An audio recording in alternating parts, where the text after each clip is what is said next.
Greenwich Entertainment. Scotty Bowers top, second from left, with some of his friends and escorts. In Los Angeles after World War II, he ran a sex operation for Hollywood's gay and bisexual elite. Matt Timauer was at Gore Vidal's home in the Hollywood Hills a few years before his death when Vidal suddenly proclaimed that he wanted to see someone named Scotty. "I said to him, 'Who is Scotty?' Timauer told me. And he said, 'Scotty was my pimp.'" Timauer, a longtime writer for Vanity Fair who has directed multiple movies, said he asked Vidal to elaborate. Vidal started to describe a gas station on Hollywood Boulevard when Timauer realized he had heard about Scotty before, and about the gas station. "Wait a minute, this is the gas station that was a brothel," he remembers asking Vidal. Greenwich Entertainment. Bowers, a former Marine in uniform. Scotty, whose full name is Scotty Bowers, a former Marine, earned the title Pimp to the Stars in the years after World War II, when he ran a sex operation out of a trailer behind the gas station. The trailer came to serve as an escape for gay and bisexual members of Hollywood during an especially homophobic period in their industry. If you were gay or bisexual and a prominent person in Hollywood in the period after the Second World War, you were prohibited from living an authentic life in public or, in many cases, in private, because there were so many hazards, Timauer said. Throughout his career, the eccentric Bowers, now 95, provided services to the likes of Cary Grant, Cole Porter and Katharine Hepburn, he says, accruing a coveted reputation in Hollywood and out as an unprejudiced, sex-positive procurer. He developed friendships with cultural giants like sex researcher Alfred Kinsey and Vidal, who eventually introduced Bowers to Timauer. The result of that meeting is Scotty and the Secret History of Hollywood, an unabashedly salacious documentary that hit theaters this month. In Bowers' life story, Timauer found a way to extol the less straight-washed, sub-rosa version of the golden era of Hollywood. Though most of Bowers' alleged clients are dead now and thus incapable of verifying or denying his accounts, Timauer believes Bowers' alternative tales are valuable ones, which fight back against the prudish, heterosexual narrative of mid-century LA. Last week I spoke with Timauer about making the film, getting to know Bowers and the titillating side of Hollywood that has remained closeted for so long. That conversation, reproduced below, has been edited and condensed for clarity. Asterisk, asterisk, asterisk. This movie focuses on a time in Hollywood when it was more acceptable to be adulterous than gay. There were morals clauses that made it a fireable offense to be gay, and vice squads and magazines outing people. Then in walks this guy Scotty Bowers. Someone in the film says they were just waiting for someone like him to come along. So who was Bowers? And what service exactly was he providing to these people? Scotty Bowers was a very handsome Marine who came out of the South Pacific in World War II, ended up in Los Angeles at the age of, I think, 22, and quickly found two kinds of work. One was as a gas station attendant at Richfield Oil Station at the intersection of Hollywood Boulevard and Van Ness. The other type of work Scotty did was provide sexual services to members of the elite cast of Hollywood. He's sometimes referred to as the pimp to the stars, although I think pimp is a harsh term that leads to automatically pejorative thoughts. Scotty really is a much more positive figure who allowed stars, who were really the victims of restrictions imposed on them by the studios through morals clauses, to lead authentic lives. The studios themselves were self-policing and through the morals clauses had a tight grip on the movie stars. Then there was the Vice Squad run by the Los Angeles Police Department, which was tantamount to a sexual Gestapo, persecuting people who had anything other than heteronormative relationships and often colluding with the press to frame, extort and humiliate people who were just trying to live authentic lives. What drew you to Bauer's story? I saw an opportunity to make a movie about the alternate history of Hollywood, or, in fact, show the alternate history of Hollywood through a single protagonist who is still alive at 95. The fact that he was sort of the mayor of the covert sexual world of this very significant city makes him an extremely important protagonist for a film that wants to fill in the blanks and show, before it's too late, a full picture of exactly what was going down in the golden period of the studio system.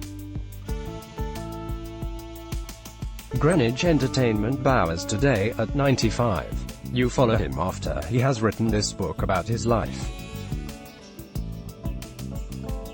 He says at one point he read the book to show that some of these people in Hollywood are just people, fleshed out, fully formed people, like anyone else.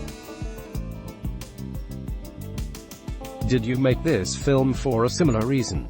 I viewed the film from the outset as a political film. Hollywood and Los Angeles aren't just big famous cities or famous places. Starting 100 years ago, the studio system created the American myth, and that myth then spread all around the world. And at a certain point, the narrative that Hollywood insisted on producing was one that portrayed white, heterosexual lifestyles as the only moral option for living a decent life. This was very purposeful and, in the end, quite corrupt. That there was more than meets the eye to the company town that produced these enduring myths is, I think, important. Bauer's book names names, and he goes into detail in your film about the particular sexual preferences of some of these celebrities. It had me thinking a lot about the politics of outing the dead. It's addressed in your film a little bit. There's a clip of women on The View discussing it, and some people ask him about it at some of his book signings. Was that something you grappled with at all? I think Scotty puts it best in the film when someone confronts him and says, I'm paraphrasing, "Didn't you feel guilty about writing a tell-all book? What if someone in your book's grandkids finds out?" Scotty responds, quite sensibly, "What's wrong with being gay? These are public figures, and some of them are extremely important public figures. They hold a unique place in the old psyche because of the power of Hollywood. If we're going to have many biographies of Cary Grant, to have them all be straightwashed accounts of who Cary Grant was is not only dishonest but perhaps harmful." I would pose this question: is it not relevant to know that Michelangelo was gay? If you're doing a biography of Michelangelo that portrays him as a heterosexual male, I think that that's doing a disservice to the reader, to say the least. So why wouldn't we want to know the full spectrum of historic figures' private lives when we're so granularly studying these people almost 100 years after the prime of the fame? Bowers also seems to have put a lot of time and thought into that as well. He said it might have been a secret to people outside Hollywood, but inside their social circles, many people knew these people were not wholly heterosexual, even if they were not publicly out. He says also very wisely, I wanted to show people that people are still people, and that's his way of making the point as well. Why put a movie star such as Cary Grant or Katharine Hepburn on some sanitized pedestal and insist on worshipping an artificial image that was burnished by a publicity machine? If you care so much to know the details of the lives of Katharine Hepburn and Cary Grant and Tyrone Power and all the other great figures of the period, why not know the full spectrum? Why insist on continuing to perpetrate a straightwashed version of the biographies? It just doesn't make any sense to me, and I think it's really a form of homophobia. The footage inside his homes is very interesting. It becomes obvious that Bowers is something of a hoarder. What did you take away from that? Well, he's a hoarder, to say the least, and I'm a neat freak, so to be filming in a hoarder's world for 2 years was interesting for me. It had its disturbing elements, because I find hoarding disturbing, as do a lot of people, but also had its advantages as a filmmaker because he didn't throw anything out. We were able to excavate in some of his storage units some very compelling proof of his existence as the male madam of the gas station, including scores of photos from the period that he hadn't seen since the time they were taken. As to what Scotty's hoarding means, I present it unvarnished in the film. I leave it to the interpretation of the viewers and the psychiatric community to say precisely what it symbolizes. If I had to guess, and this is an unqualified guess, I think it points to a lot of loss in his personal life, because he did have that. Starting with World War II and the death of his brother, also a Marine, on down to the death of his daughter from a botched abortion in the late 60s, there's been a lot of painful blows. It seems that on top of the personal tragedies he has faced, his time in the war really affected him for the rest of his life. He's really the all-American boy of the 20th century. He's just much more candid than most of them, so he's telling you the parts that many left out. Kinsey and Bowers were friends, right?